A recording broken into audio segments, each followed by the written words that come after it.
તો યુદ્ધમાં વધશે હાહાકાર અને 15 દિવસ પૂરા થયા છે અને ઈરાન પર અમેરિકા દ્વારા મોટો હુમલો જુઓ ઈરાન પર અમેરિકાનો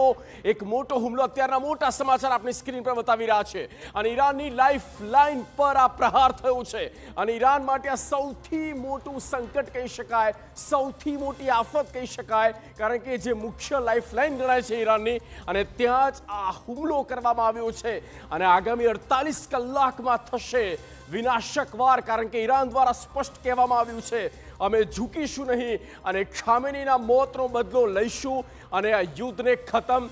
અમે કરીશું ત્યારે તમામની વચ્ચે સૌથી મોટા સમાચાર એ છે કે સૌથી મોટી આ લાઈફલાઈન ગણાતી ઈરાન પર અમેરિકાએ કર્યો છે આ વિધ્વંસક હુમલો એટલે કે અમેરિકાની સેના દ્વારા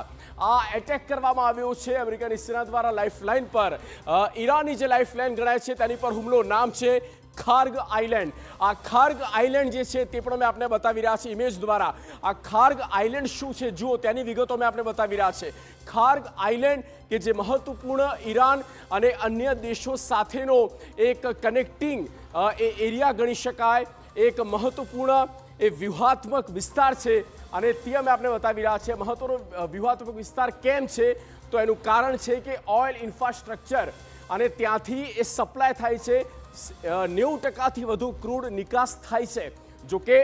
કોઈ પણ પ્રકારના ઓઇલ ઇન્ફ્રાસ્ટ્રક્ચરને નુકસાન થયું નથી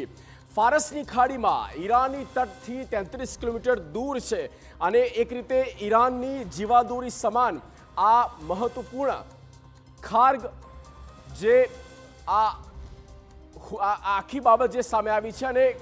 સીધો જે હુમલો કરવામાં આવ્યો છે ફારસની ખાડીમાં જ્યાં ઈરાનની તટથી 33 કિલોમીટર દૂર છે જુઓ આપણે વિગતો બતાવી રહ્યા છીએ ખાર્ગ આઇલેન્ડની જેના પર હુમલો કરવામાં આવ્યો છે ખાર્ગ આઇલેન્ડ પર અમેરિકા દ્વારા પ્રહાર કરવામાં આવ્યો છે મહત્વપૂર્ણ બાબત એ છે કે આ જે ખાર્ગ આઇલેન્ડ છે અને ત્યાંથી ઇમ્પોર્ટ એક્સપોર્ટ થાય છે ઇમ્પોર્ટ એક્સપોર્ટની સાથે મહત્વપૂર્ણ 90%થી પણ વધારે